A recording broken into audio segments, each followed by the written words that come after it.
Any more from Bryan? Steve Muehlhausen from the Zone. Bryan, great match. This is a question for really you and Tony. The crowd went nuts for Final Countdown, and it seemed like that was a one-time thing at Forbidden Door. Is that going to be more of a permanent fixture, Tony? Or Well, it's not all dependent on me. Like trades in sports, it's sometimes everything's in two parties' hands or multiple parties' hands in this case. So I would love to use Final Countdown again. Hopefully we can keep working it out. I got it for 2 pay-per-views and we were able to use it on these 2 great shows, and I think it was awesome to have that moment in Toronto at Forbidden Door and awesome to come back to Chicago for All Out and have Final Countdown here in Chicago. It means a lot to me personally because I'm such a huge fan of wrestling, and in particular I'm a huge fan of Bryan Danielson, and to have Bryan come out to Final Countdown again, the first time I went, as he'll attest, I went absolutely crazy. It meant a lot to me and a lot of people backstage. And then to do it again tonight and have the Chicago fans get that experience. I think everybody, you heard the crowd, they went nuts for it. I'd love to do it again, and I think it really is beneficial also to the band and to the rights holders because we've seen, I track the charts, and I haven't been able to look tonight, but I did look around Forbidden Door, and Final Countdown moved way up in the iTunes charts, up into like a high position, and stayed there for a while after the Toronto Forbidden Door show. And I'm sure tonight, again, there's going to be more downloads, more streams of Final Countdown. So when artists work with us and let us license the music, and we use a lot of great music in AEW, I really believe it's beneficial in multiple ways, because I'll pay a licensing fee gladly because we use great music and I'm happy to pay for it. But also, it's good because I think it gets more downloads and streams for them too.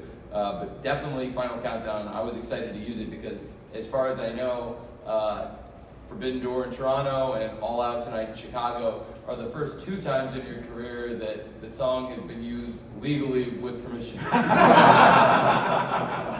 And it's really fun for me, and also sometimes really frustrating because Final Countdown is one of those things that just gets stuck in your head.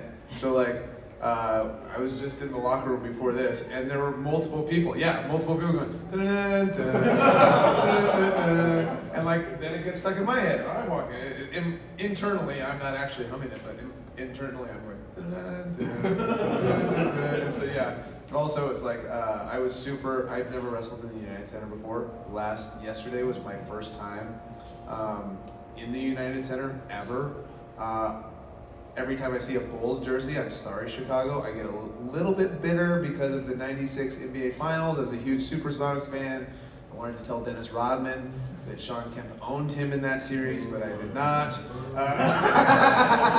You guys still won! There's nothing you can't boo me for trying to hold on to one little thing when at the time, no Seattle franchise had ever won any world championship since I had been alive. So if I held on to a grudge for a little bit too long, you have to give me that. But yeah, it's just really cool to hear it in the United Center when I did so many Ring of Honor shows here in Chicago with that, this is one of the things that's fascinating about wrestling and wrestling fans is you would think that people wouldn't know about that, because when I was at my most popular, I didn't come out to that. It was, I thought it was a niche thing. And then and I knew maybe in Toronto and that sort of thing, maybe there'll be some people who will be into it. But to have 2 shows like this where it came out and there's so many people were into it was really cool.